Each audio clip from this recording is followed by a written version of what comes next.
इसी बीच बड़ी खबर आपको बता दें, भारतीय जनता पार्टी ने अशोक चौहान को राज्यसभा की उम्मीदवार बनाया है। बड़ी खबर। और आपको बता दें, कांग्रेस छोड़कर भारतीय जनता पार्टी में शामिल हुए थे।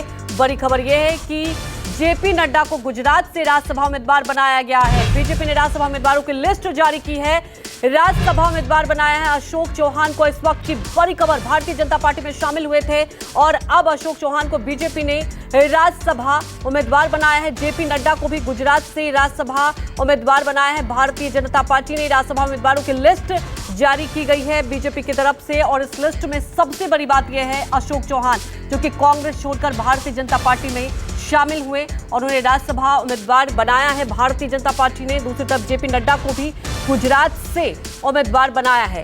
राज्यसभा उम्मीदवारों की लिस्ट जारी हुई है, लेकिन सबसे बड़ी बात यह है कि जो अशोक चौहान कांग्रेस छोड़कर भारतीय जनता पार्टी में शामिल होते हैं और कहा जा सकता है कि शामिल होते ही इतनी बड़ी जिम्मेदारी और इतना बड़ा आप कह सकते हैं कि एक जो उम्मीदवार में नाम आया है अशोक चौहान का और वहीं जेपी नड्डा का भी नाम आया है। भारतीय जनता पार्टी की तरफ से लिस्ट जारी कर दी गई है और इस लिस्ट में सबसे बड़ा नाम जेपी नड्डा जो कि गुजरात से राज्यसभा उम्मीदवार बनाए गए हैं, तो दूसरी तरफ अशोक चौहान को भी राज्यसभा उम्मीदवार बनाया गया है भारतीय जनता पार्टी की तरफ से। कल ही बीजेपी में शामिल हुए थे अशोक चौहान। महाराष्ट्र की बात की जाए, एक दिग्गज नेता रहे हैं कांग्रेस में हमेशा और अब कांग्रेस का दामन छोड़ दिया, भारतीय जनता पार्टी में कल ही शामिल हुए। तस्वीरें भी आप देख रहे हैं जब शामिल हुए थे।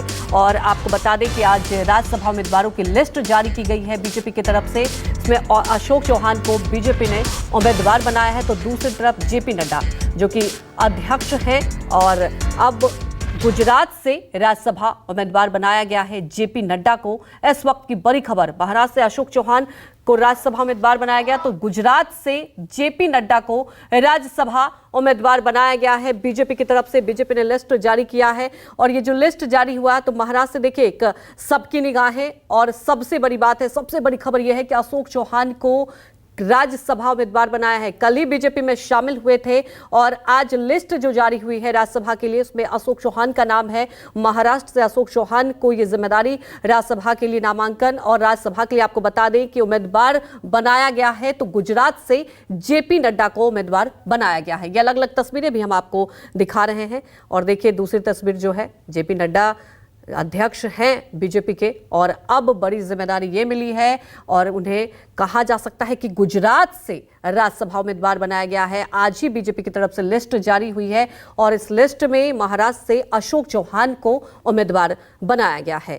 कांग्रेस की लिस्ट भी जारी हो चुकी है। कांग्रेस की लिस्ट जारी हुई जिसमें राजस्थान की बात की जाए, सोनिया गांधी को उम्मीदवार बनाया गया है, तो बीजेपी की लिस्ट जारी हुई है जिसमें महाराष्ट्र से अशोक चौहान को तो गुजरात से जेपी नड्डा को उम्मीदवार बनाया गया है।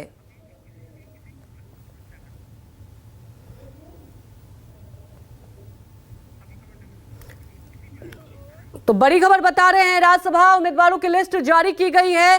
अशोक चौहान को राज्यसभा उम्मीदवार बनाया गया है। तो देखिए इसके पीछे पहले से ही एक तय नीति थी, ये तय था और कांग्रेस जब अशोक चौहान ने छोड़ा तो सबके लिए झटका जरूर था और कांग्रेस पार्टी के लिए कह सकते हैं एक बड़ा झटका जरूर लगा महाराष्ट्र राजनीति में लोकसभा चुनाव से पहले।